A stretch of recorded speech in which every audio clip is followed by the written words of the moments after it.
What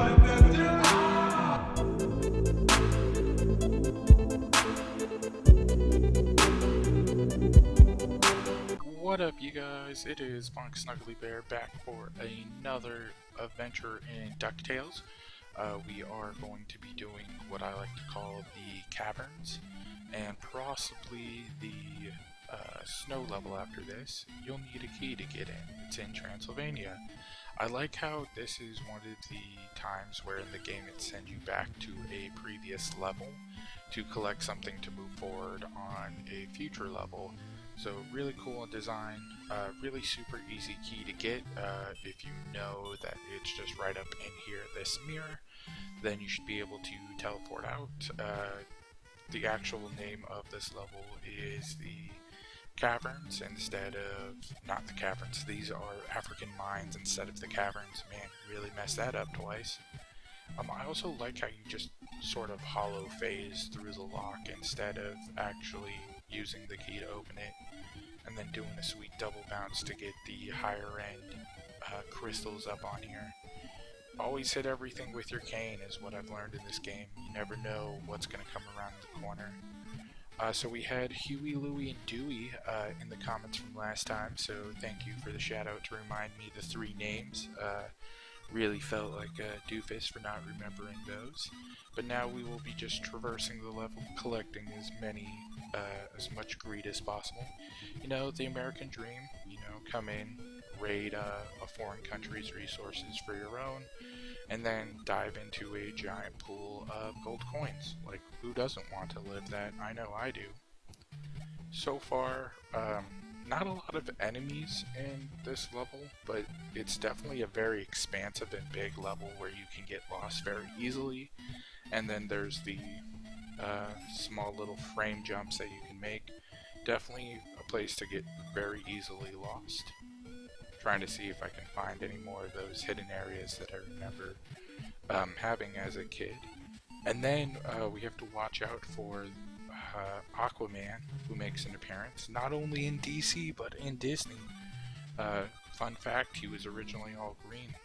They just couldn't make him look like that because the Green Lantern sucked, so they don't have a great green superhero. As I'm gonna damage myself here, yep, of course, because I knew I didn't have enough height to make it over the jump. Pogo up this chain, and hopefully sooner or later get to the boss of this level. I've already collected that one, so that's what it's telling me. And we'll go back up to where we were. So like I said, this level, not a lot of enemies, but just very expansive, very easily able to get lost. This person refuels your health by dropping the ice cream. Right here, we got these frame perfect, should be in speedrun central jumps right there. Look at that, super amazing. I'm all-star pro there. Nothing's better than that. It's a hidden treasure. Got a ring. So, speaking of Disney games that just came out, I did start looking at Kingdom Hearts 3, and you know what? Watching other gameplay and everything, I'm not 100% sure that I am going to pick up the game myself. The voice acting and the way the script was written seems like it is catering to a younger audience, and I don't know if it's just the nostalgia factor. I'll have to go back and play 1 and 2 to figure out,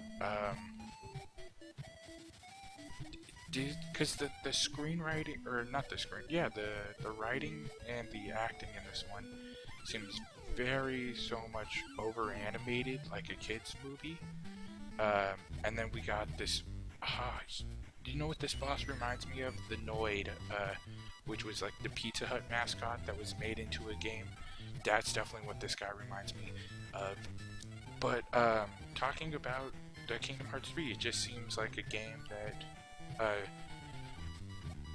I have to say Kingdom Hearts 1 and 2 were good. The gameplay is repetitive because it has the lock on, you spam X and then use your quick keys to do the spells and everything, so can't say too much of like complex gameplay. Like some of the bosses were extremely hard, and some of the secret bosses like destroyed me, and I know it took me a little while, but just watching like the first 30 minutes of Kingdom Hearts 3, I don't know, I just feel like we're overhyped for a lot of these games to be remade and to be remastered, or games that haven't been released in a while, and it's maybe disappointing to see a game that you thought was going to be super excellent turn out to be something that's a little bit different than expectations.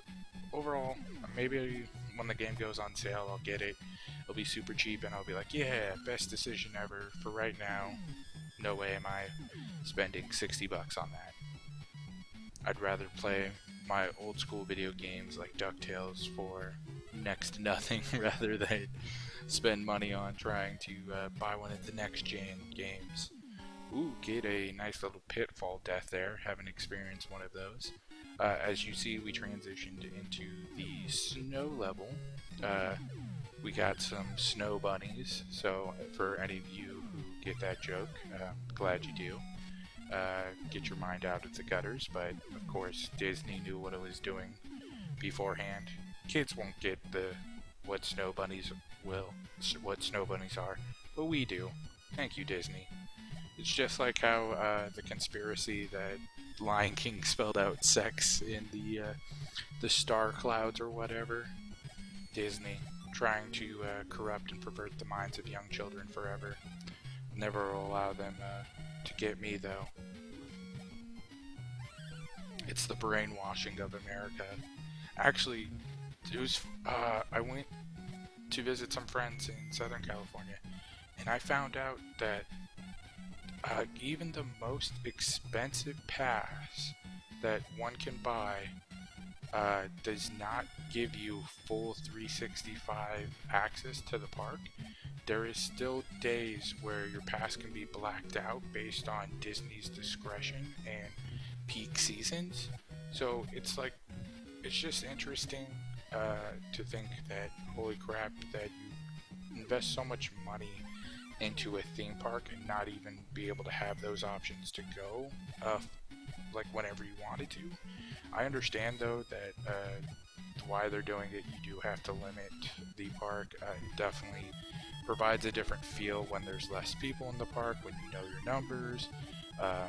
Like I said, I used to go during winter time on like Fridays, because I used to live in Southern California and had the super ultra cheapy pass, we like to call it. And there was days where Indiana Jones was a like a 15-minute wait, and like instead of like hours and everything. There was one time where literally got off Indiana Jones, walked around, got back on. So it was like, you know, sometimes I complain, sometimes I can't, because like there's things where it's like, holy crap. And now we got one of my other favorite series of all times, the Ducks, because Disney actually made that an animated series, so it makes sense to have it in a game called Ducktales. You have the Anaheim Ducks. But I look forward to, well, also back to just going back to Kingdom Hearts and thinking about it. I'm interested in seeing how, if there will be DLC, because it always just seems foreign when a game is like you have to buy DLC for a single player game. Like that just seems like it should have been all released up front.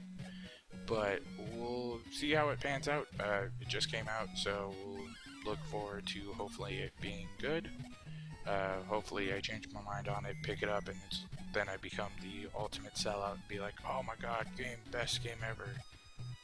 Okay, this is what scares me because I'm really bad at making certain jumps, and we will get to the Abominable Snowman. Sweet. So here is the final boss of the winter level. He is a super easy boss because he only just drops things from the skies. He's not constantly moving, and it's super easy just to go boink on his head and then bounce off. So as you can see, 3 hits the wall. I also like how in my recording though, the duck phases in and out of existence when he's going through. So that will be a easy 2 levels for me here. I'm still playing on easy because I suck. The money will tally up, but um, I thank you guys so much for watching, and until next time, I hope you guys have a good one. Please don't forget to